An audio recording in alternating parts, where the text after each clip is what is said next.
आज हम लोग basic rights of mentally ill patient and nurses responsibility के बारे में डिस्कशन करेंगे कि जो भी एक मेंटली इल पेशेंट है उसके क्या क्या बेसिक राइट मतलब क्या क्या अधिकार हैं, और साथ में जो भी नर्स है उसकी क्या रिस्पॉन्सिबिलिटी रहेंगी जब पेशेंट के राइट्स के बारे में या राइट्स से रिलेटेड नर्सेस की क्या क्या रिस्पॉन्सिबिलिटी हैं, उन सब के बारे में आज हम लोग डिस्कशन करेंगे। तो फर्स्ट हम देखते हैं क्या कि राइट्स ऑफ पेशेंट कि जो भी मेंटली इल पेशेंट है उसके क्या अधिकार हैं। जैसे कि एक नॉर्मली ह्यूमन राइट्स होते हैं, हम लोगों ने पढ़ा होगा कि ह्यूमन राइट्स, तो हम आज देखेंगे क्या कि मेंटली इल पेशेंट के क्या अधिकार होते हैं या क्या क्या राइट्स होते हैं उनके बारे में पढ़ेंगे। फर्स्ट तो हम देखते हैं क्या क्या राइट्स होते हैं। तो फर्स्टली क्या देखा है उसमें कि फर्स्ट है आपका ये कि the rights to wear their own cloth, मतलब उसको अपने खुद के पसंद से या खुद के कपड़े पहनने का अधिकार है।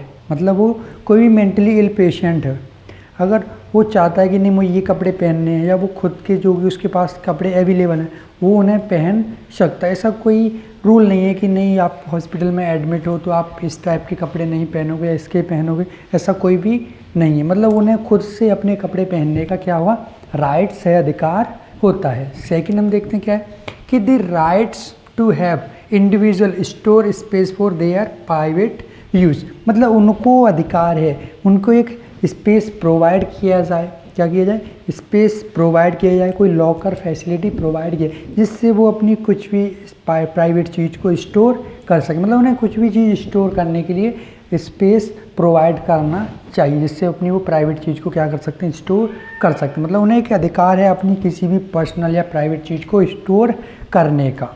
सेकंड क्या है कि किसी भी प्राइवेट चीज़ को स्टोर करने का अधिकार है और उन्हें वहाँ पे एक स्पेस प्रोवाइड करना होगा जिसमें वो अपनी कंटेंट या अपने सामान को अच्छे से सुरक्षित स्टोर कर सकें। थर्ड वन आपका क्या है कि the rights to spend a sum of their money for their expense, मतलब उनको अधिकार है कुछ अमाउंट में मनी एक्सपेंड क्या करने के लिए स्पेंड करने के लिए, किसी भी चीज़ को खरीदने के लिए अपने एक्सपेंस के लिए। मतलब उनको अधिकार है अपने पास कुछ मनी रखने का, या वो अपने अधिकार है कि वो कुछ मनी से कुछ खरीद सकते हैं उन्हें ज़रूरत होने पर। मतलब हर चीज़ में कुछ चीज़ें वो अपने से खुद से खरीद सकते हैं, उन्हें ये अधिकार है। मतलब कुछ पैसे वो खर्च कर सकते हैं, उनको ये अधिकार। ऐसा नहीं है कि वो पैसे खर्च नहीं कर, मतलब वो पैसे खर्च कर सकते हैं, उनका वो अधिकार है किसी भी चीज़ को खरीदने के लिए। फोर्थ वन है the right to have reasonable access to all communication media like telephone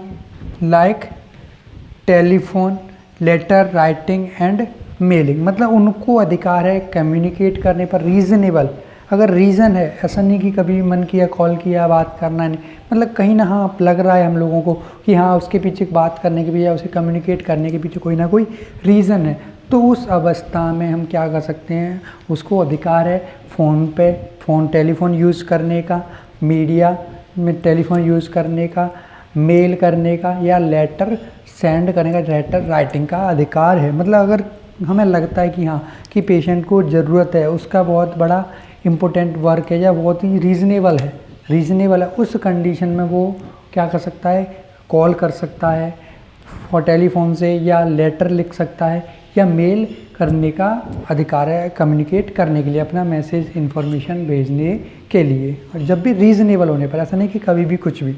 next हम देखते हैं क्या द राइट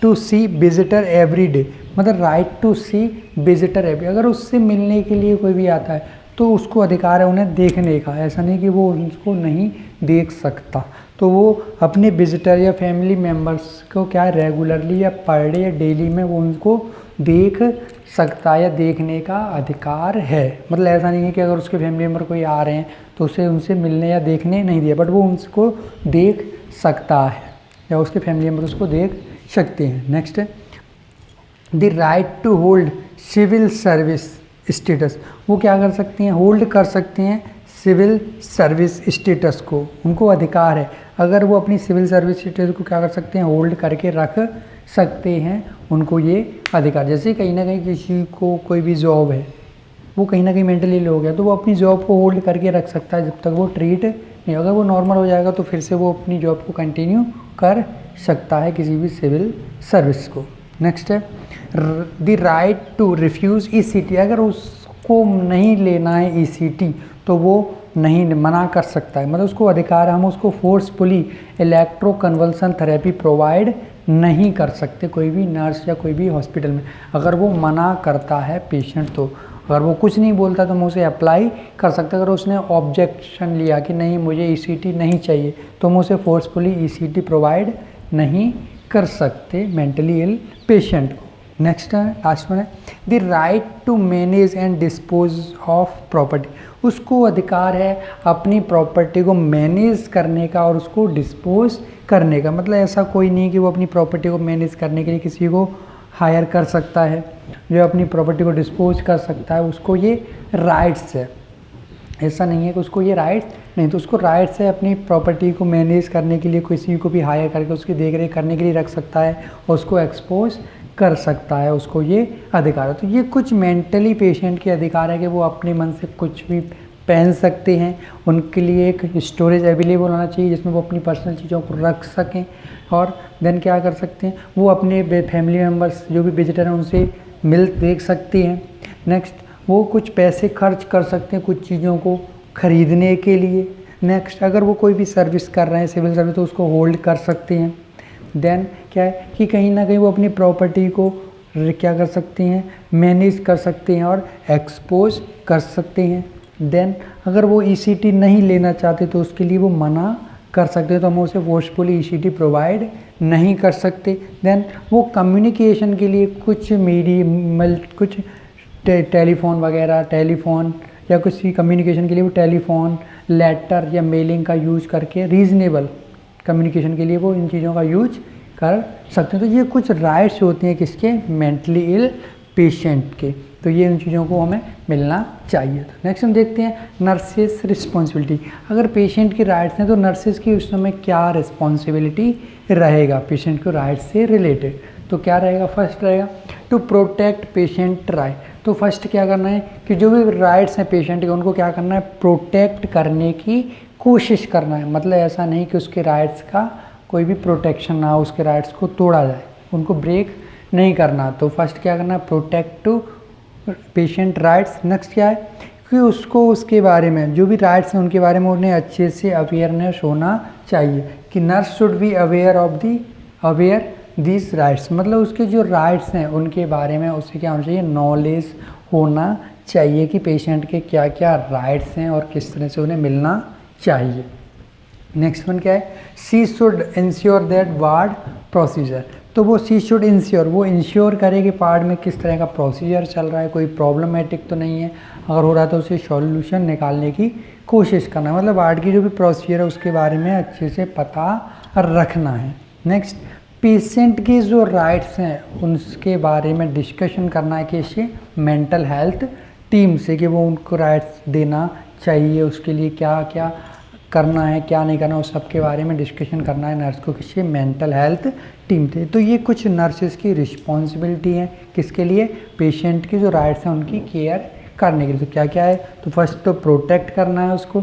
नेक्स्ट क्या करना है, नर्स को अवेयर होना चाहिए, नॉलेज होना चाहिए उसके राइट्स के बारे में। नेक्स्ट क्या है कि जो भी वार्ड में प्रोसीजर हो रहा है उसके बारे में अच्छे से उसको नॉलेज होना चाहिए। फोर्थ वन क्या है कि उसको जो भी राइट्स हैं पेशेंट के उनके बारे में डिस्कशन करना है किससे, other mental health team members के साथ डिस्कशन करना है। अगर कोई भी ऐसा राइट्स है जो फॉलो नहीं करा पा रहे हैं या कहीं प्रॉब्लम कर रहा है या उसे राइट्स को कराना है तो उनसे इसके बारे में डिस्कशन करना है और उसका एक उचित और अच्छा निराकरण निकालना है या कोई ना कोई सॉल्यूशन निकालना है। तो आज हम लोगों ने मेंटली इल पेशेंट के राइट्स के बारे में डिस्कशन किया, साथ ही साथ हमने देखा कि नर्सेस के क्या रोल या रिस्पॉन्सिबिलिटी रहेगी पेशेंट के राइट्स के लिए। तो आज हम लोगों ने राइट्स के बारे में पढ़ा, साथ ही साथ नर्सेस की रिस्पॉन्सिबिलिटी के बारे में पढ़ा। अगर इस टॉपिक से रिलेटेड अगर आपको कोई भी डाउट है तो आप मुझे पूछ सकते हो।